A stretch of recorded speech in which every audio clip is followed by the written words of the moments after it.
নমস্কার বন্ধুরা, আমি বাবান এক্সপ্লোর উইথ এবিপিএস এর নতুন একটা ভিডিওতে তোমাদেরকে স্বাগত। আর আজকে আমি চলে গেছিলাম কলকাতা থেকে প্রায় ৪৫ কিলোমিটার দূরে হুগলি জেলারই এক অন্যতম গ্রাম রাজবলহাট। আর এই রাজবলহাটকে ঘিরে তৈরি হয়েছিল প্রায় ৮০০ বছর পুরনো এই মন্দির, শ্রী রাজবল্লভী মায়ের মন্দির।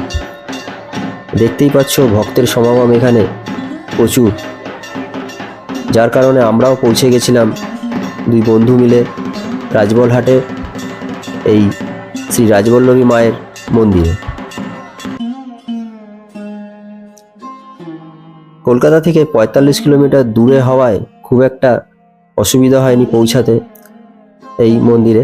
আমরা মূলত বাইক নিয়েই পৌঁছে গেছিলাম, ঘন্টা দেড়েক সময় লেগেছিল। তাই মন্দিরে পৌঁছে সবার প্রথমে আমরা মন্দিরের পাশেই নিজেদের গাড়িটাকে পার্কিং করে তারপরে চলে আসি এই শ্রী রাজবল্লভী মায়ের মন্দিরে। মন্দিরে পুজো দেওয়ার নিয়ম সমস্ত কিছু এই ভিডিওটার মাধ্যমে আজকে শেয়ার করব তোমাদের সাথে। দেখতেই পাচ্ছ মন্দিরে প্রচুর ভিড় ভক্তদের। আর এই মন্দিরের মূল আকর্ষণ, এখানে দুপুরে ভোগ প্রসাদও পাওয়া যায়, ভাত, ডাল, তরকারি, পায়েস, যার মূল্য মাত্র ৪০ টাকা। তো চলো আজকের ভিডিওটা শুরু করি রাজবল্লভী মায়ের মন্দিরের। তো এই মুহূর্তে আমি দাঁড়িয়ে আছি হুগলি জেলার এক জাগ্রত মন্দির রাজবলহাটে, শ্রী রাজবল্লভী মায়ের মন্দির। আর আজকে যেহেতু রবিবার, প্রচুর ভিড় হয়েছে। আজকে আরেকটা মেন জিনিস যেটা ছিল অন্নপ্রাশনের ডেট আছে, যার জন্য এত মানুষের ভিড় হয়েছে। আর প্রত্যেক রবিবার এখানে প্রচন্ড ভিড় হয়। পুরো মন্দিরটা আজকে আমরা এক্সপ্লোর করবো, তোমাদেরকে দেখাবো। আমাদের বাড়ি থেকে নিয়ার অ্যাবাউট ৪১ কিলোমিটার দূরে এই রাজবলহাটে আমরা এসেছি আছি রাজবল্লভী মায়ের দর্শন করতে। তো মায়ের দর্শন করেছি, আরেকবার তোমাদেরকে করাবো। আর এই যত পুণ্যার্থী আর যারা পুজো দিতে এসছে, আজকে রবিবার বলেই এতটা ভিড় হয় না অন্যান্য দিনগুলোতে কিন্তু। আর এখানে ভোগের ব্যাপার আছে, ভোগের কুপন কত কি বৃত্তান্ত সমস্ত তোমাদেরকে বলছি। সবার প্রথমে মন্দিরটাকে ঘুরে দেখান, চলো। পশ্চিমবঙ্গের হুগলি জেলার শ্রীরামপুর মহকুমার রাজবলহাটে অবস্থিত এই রাজবল্লভী মায়ের মন্দির প্রায় ৫০০ বছরের পুরনো এক ঐতিহাসিক ও জাগ্রত এই মন্দির। আর দেবীর নাম অনুসারেই এই অঞ্চলের নাম হয় রাজবলহাট। এখানকার দেবী মূর্তিটি শ্বেতবর্ণ বা সাদা কালারের এবং দ্বিভুজা। সনাতন ধর্মে মা কালী সাধারণত কৃষ্ণ বা নীলবর্ণের হন, তবে রাজবল্লভী মাতা সম্পূর্ণ শ্বেতবর্ণের। দেবীর ডান হাতে রয়েছে খড়গ এবং বাঁ হাতে রয়েছে সিঁদুরের কৌটো। ইতিহাস আছে, ত্রয়োদশ থেকে সপ্তদশ শতাব্দীর মধ্যে এই মন্দিরের উদ্ভব হয়। দেবী রাজবল্লভী মূলত সদানন্দ রায় এবং পরবর্তীতে রাজা রুদ্রনারায়ণের আমলে বিশেষ প্রসিদ্ধি লাভ করে। প্রধান রাজবল্লভী মন্দির ছাড়াও এই চত্বরে বেশ কটি আটচালা মন্দির রয়েছে, যেমন বানেশ্বর শিব মন্দির, রাজারাজেশ্বর শিব মন্দির, সোমেশ্বর প্রভৃতি। প্রতিদিন দেবীকে আমিষ ভোগ দেওয়া হয়। বিশেষ করে ফলারিণী কালী পুজো, দীপান্বিতা অমাবস্যা এবং রটন্তী কালী পুজো এখানে ভক্তদের উপচে পড়া ভিড় লক্ষ্য করা যায়। তো এই রয়েছে মায়ের মন্দির, আর মায়ের মন্দিরের সামনে রয়েছে মায়ের এই পুকুর।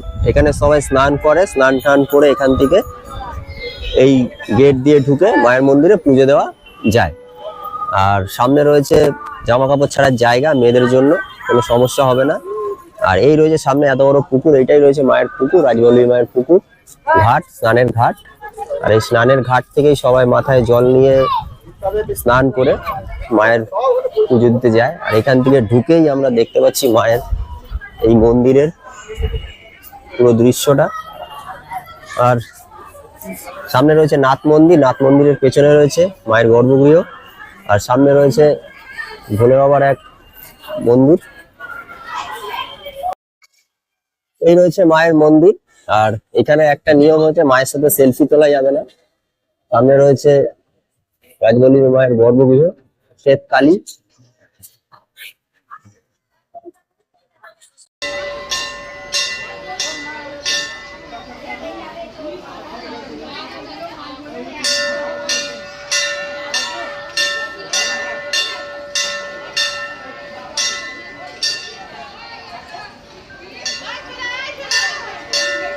তো এই মন্দিরের ভোগের কুপন আছে মাত্র 40 টাকা, যেটা আমরা কালেক্ট করে নিয়েছি ভোগের কুপন। আর এই ভোগের কুপন পাওয়া যায় মন্দিরের ভেতর থেকে অথবা মন্দিরের বাইরে যে কোনো প্রসাদের দোকান থেকে ভোগের কুপন পাবে। আর ভোগের কুপনের জন্য পে করতে হবে 40 টাকা, যেটা বাইরে থেকে যদি কালেক্ট করা যায় সেক্ষেত্রেও 40 টাকা দিতে হবে। আর মন্দিরের ভেতর থেকেও কালেক্ট করা যাবে, যেটা এখনো পর্যন্ত কুপন অ্যাভেলেবেল আছে। মোটামুটি 10টা 11টা পর্যন্ত কুপন সকাল থেকে অ্যাভেলেবেল থাকে। সবার আগে প্রথমে এসে ভোগের কুপনটা আমাদের কেটে নিতে হবে।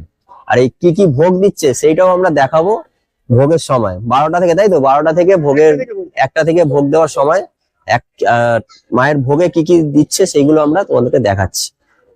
আমি রয়েছি এখন আশীর্বাদ মিষ্টান্ন ভান্ডারের সামনে, আর এখান থেকে আমরা আমাদের পুজোর ডালাটা কিনেছি। তো দাদার থেকে জেনে নেবো কত কি দাম আছে আর কি নিয়ম আছে এখানে। তো আমি রয়েছি আশীর্বাদ মিষ্টান্ন ভান্ডারের সামনে, একবারে মন্দিরের সামনেই দোকান। তোমরা এখান থেকে প্রসাদ, মায়ের ভোগ, ফুল মালা সমস্ত কিছু কিনতে হবে। কত কি দাম আছে কি বৃত্তান্ত সব দাদার থেকে জানতো। তো আমার নামটা একবার বলো। আমার নাম অরিত্র ঘোষ। এই কার্ডটা নেন, এই কার্ডের মাধ্যমে ফোন নাম্বার সব দেয়া আছে, আপনারা যোগাযোগ করতে পারেন ভোগের কুপনের জন্য। কারণ এখানে বিগত মানে লকডাউনের পর থেকেই ভিড় প্রচুর মানুষের মানে বেড়েছে, যার জন্য সকালবেলা যদি না ফোন করা হয় তাহলে কিন্তু টিকিট পাওয়া যায় না। অতএব আমাদেরকে যদি আপনারা ফোন করে আসেন, এই চিনে দেওয়া নাম্বারে ফোন করে নেবেন, অসুবিধা কিছু হবে না, ঠিক আছে? এর জন্য 1 টাকাও আপনাদের বেশি লাগবে না, এক্সট্রা চার্জ। 40 টাকা করে বর্তমানে ভোগের কুপনের দাম, 40 টাকা করেই নেওয়া হবে। এবার পুজো দিলে এখানে 30 টাকা করে ডালা শুরু, 31, 51, 101, 150, 200 যেমন নেবেন সবকিছুই পাওয়া যাবে। মাকে শাড়ি দিয়ে যদি পুজো দেন 10 দিন আগে ফোন করে দেবেন কার্ডের নাম্বারে, যেদিন আসবেন সেদিনই আমরা পরিয়ে দেওয়ার ব্যবস্থা করে দেবো। সেদিনই পরিয়ে দেওয়া হবে। 10 দিন আগে যদি বুক করা হয়, ঠিক আছে, পরিয়ে দেওয়ার ব্যবস্থা করে দেওয়া হবে। আমি এবারে দেখাবো মায়ের শাড়ি কিভাবে, মানে মায়ের যে শাড়িতে পুজো হয় সেই শাড়ির দাম কত দাদা থেকে একটু জানবো, আর কি কি শাড়ি আছে এখানে সেটা দেখাবো। সবার প্রথমে দাদাকে বলবো যে শাড়ি দিয়ে পুজো দেওয়ার নিয়মটা কি বলুন। শাড়ি দিয়ে পুজো দেওয়ার নিয়মটা হচ্ছে, যদি আপনারা শাড়ি দেন তাহলে 10 দিন আগে স্ক্রিনে দেওয়ার নাম্বারে আমাকে ফোন করবেন, ঠিক আছে? যেদিন আপনারা আসবেন সেই ডেটটা বলবেন, সেই ডেটে আপনাদের সামনেই আপনারা যে শাড়িটা দিচ্ছেন সেই শাড়িটা মাকে পরিয়ে দেখানো হবে, ঠিক আছে? এখানে মায়ের কি 14 হাত শাড়ি লাগে? ছাড়া মায়ের গায়ে হয় না, তো মায়ের গায়ে পরানো যায় না। মায়ের যা হাইট অনুযায়ী 14 হাত শাড়ি বা এটা অনুযায়ী মায়ের গায়ে হয় না, যার জন্য 14 হাতই লাগে, নালে পরাবে না। 14 হাত শাড়ি ছাড়া মাকে পরায় না। আপনাদের দোকানে কি কি শাড়ি আছে এটা আমরা সবার প্রথমে দেখবো, আর কি কি দাম। 14 হাত শাড়ি দাদা 350 টাকা থেকে শুরু, কমের মধ্যে শুরু 350 এগুলো, ঠিক আছে? এরপর যদি আপনারা একটু ভালোর মধ্যে নেন, তাঁতের উপর আমাদের এখানকার রাজুরহাটের তাঁতের শাড়ি বিখ্যাত, এগুলো হচ্ছে 550 টাকা, 500 টাকা এরকম দাম, ঠিক আছে? এটার দাম 550 টাকা। এবার যদি আপনারা বেনারসি মাকে দেন, বেনারসি আছে 900 টাকা, 850, 900 টাকার মধ্যে কাতান বেনারসি হয়ে যাবে, ঠিক আছে? বেনারসি 3-4 রকম আছে, 4 রকম আছে, আরো আছে সব, ঠিক আছে? এখানে তো দেখানোর অসুবিধা। এই একটা হলুদ কালার আছে, আচ্ছা তুতে কালার আছে, এখানে তুতে কালারের আছে, একটা রানী কালারের আছে। 3 রকম বেনারসি আছে, তার সাথে আরো শাড়ি স্টকে আছে, যেহেতু সব বের করা সম্ভব না। এটার দাম 550 টাকা এমআরপি, এটা 500 টাকা পড়বে। 500 টাকা পড়বে, সবই এগুলো 350 টাকা করে দিয়ে দিই। এটা 400 টাকা দাম, 350 টাকা। আর যদি মনে করো আরেকটু কমে সেক্ষেত্রে এটা কত? 300, 300, ওই 300-350 মধ্যে শাড়ি পেয়ে যাবেন। আর শাড়ি দিয়ে এবার যদি আপনারা যেমন ডালা নেবেন মায়ের, ঠিক আছে, শাড়ি দিয়ে অ্যাকচুয়ালি পুজো দিতে গেলে একটু ভালোভাবে ডালা ফালা দিতে হয়, ঠিক আছে? যেমন আপনি চাঁদমালা, ফুলমালা, তারপর হচ্ছে মায়ের তামাক দিতে হয়। মা হচ্ছে নেশা করে, ঠিক আছে, যার জন্য মাকে তামাক দিতে হয়। তামাকটা শাড়ি দিলে দিতেই হয় মাস্ট, ঠিক আছে? শাড়ির যে ডালাটা থাকে সেই ডালাটা তামাকটা দিতে হয়। এবার কর শাখা নোয়া দিতে হয়, ঠিক আছে? ধূপ বাতি, আলতা, সিঁদুর সবই এখানে পেয়ে যাবেন। আচ্ছা, একটা 350 টাকা বা 300 টাকা শাড়ি দিয়ে ডালাটার বাদবাকি জিনিস দিয়ে ডালাটার দাম কত হতে পারে? মোটামুটি 500 টাকায় হয়ে যাবে, 500-600 টাকার মধ্যে হয়ে যাবে। সেই শাড়িটা মাকে পরাতে পারবেন যারা দর্শনার্থীরা আসবেন বা পুজো দিতে যারা 500-600 টাকায় হবে, আপনার দেয়াটার উপর ডিপেন্ডেবল। আপনি যদি বলেন একটু ভালোভাবে দেবো, মাকে ভেল দেবো, ঠিক আছে, তাহলে 1000 টাকা খরচা হবে টোটাল, ঠিক আছে? এবার যদি আপনি বলেন না আমি ছোটর উপর ডালা করে 150-200 টাকার ডালা করে দেবো, তাহলে তো 500-550 টাকার মধ্যে হয়ে যাচ্ছে। শাড়ি দিয়ে পুজো দিতে গেলে আপনাকে 10 দিন আগে ফোন 10 দিন করলে আগে ফোন সেই করলে শাড়ি যেদিন আসবেন সেদিনই পরাবো। আর যদি ইন কেস যদি ধরুন আপনারা হঠাৎ এসেছেন, এসে বললেন আমি শাড়ি দিয়ে পুজো দেবো, কিন্তু সেদিন কিন্তু শাড়িটা পরানো হয় না। কিন্তু ওই শাড়িটাই আমরা ফোন নাম্বার নিয়ে রাখি, কাস্টমারদের ফোন নাম্বার নিয়ে রাখি, ওনাকে ওই শাড়ির যেদিন পরায় সেই দিনে আমরা ছবিটা পাঠিয়ে দিই। আচ্ছা, ঠিক আছে, এটা নিয়ে কোনো সমস্যা নয় যে আপনার শাড়িটা আপনি দিয়েছেন বলে পরানো হবে না, পরানো এরকম হবেই। পরানো হবেই। 14 হাত শাড়ি যদি দেন মাকে অবশ্যই পরানো হবে, এটা নিয়ে কোনো সমস্যা এখানে নেই। কোনো সন্দেহ নেই যে মাকে শাড়ি পরানো হবেই, আজকে না হয় 2 দিন পর। 12 হাত দিলে মায়ের ঘটে দিয়ে পুজো হয়, কিন্তু পরানো হয় না। পরানো কিন্তু 14 হাত দিলে আমার দোকান থেকে নেন বা আপনি নিয়েও আসেন, ওটা আপনার ব্যক্তিগত ব্যাপার, কিন্তু 14 হাত হলে অবশ্যই পরানো। অবশ্যই মাকে পরানো হবেই। হ্যাঁ, ঠিক আছে। তো যারা আসবে পুজো দিতে, দাদার দোকান খুবই কম সম করে দাদা করে দিচ্ছে আমাদের পুজো দেওয়ার ডালা, আর ব্যবহার খুব ভালো এখানকার। এখানে আসলে তোমরা জুতো, হেলমেট সবই রাখতে পারবে, কিচ্ছু অসুবিধা কোনো অসুবিধা নেই। আচ্ছা, নেই। নাম্বারটা এই রয়েছে কার্ড, দাদাদের কার্ডের নাম্বার রয়েছে। আর মেন জিনিস যেটা, হ্যাঁ, এখানে টিফিনেরও ব্যবস্থা আছে, কচুরি লুচি সমস্ত কিছু ব্যবস্থা আছে, তেলে ভাজা।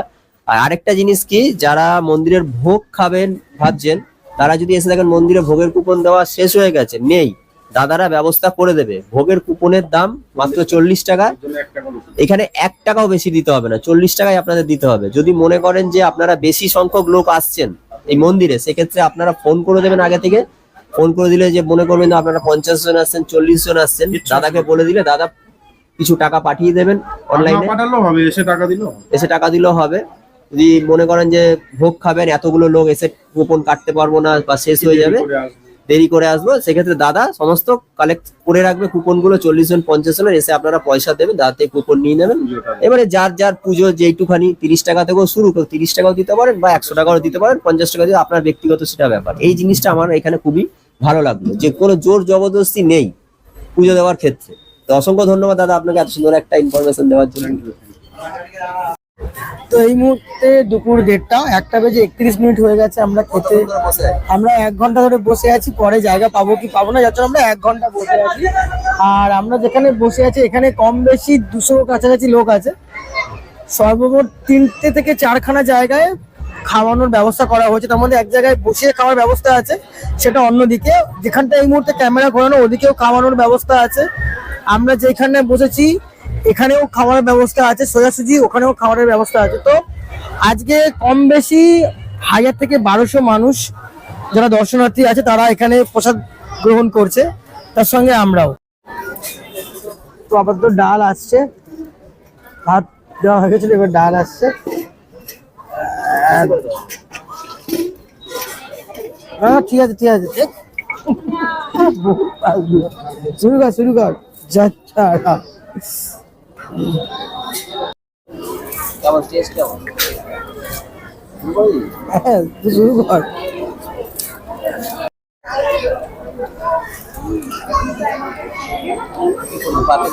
চিংড়ি চিংড়ি চিংড়ি পেটে পেটে চলে গেছে। চিংড়ি মাছ ডাকাতি হয়ে গেছে। তো আমাদের মোটামুটি মন্দিরে ঘোরা কমপ্লিট। আর এই রয়েছে ভোগের জায়গাটা, যারা টেবিল চেয়ারে বসে, আর ওখান থেকে আমরা বেরিয়েছি।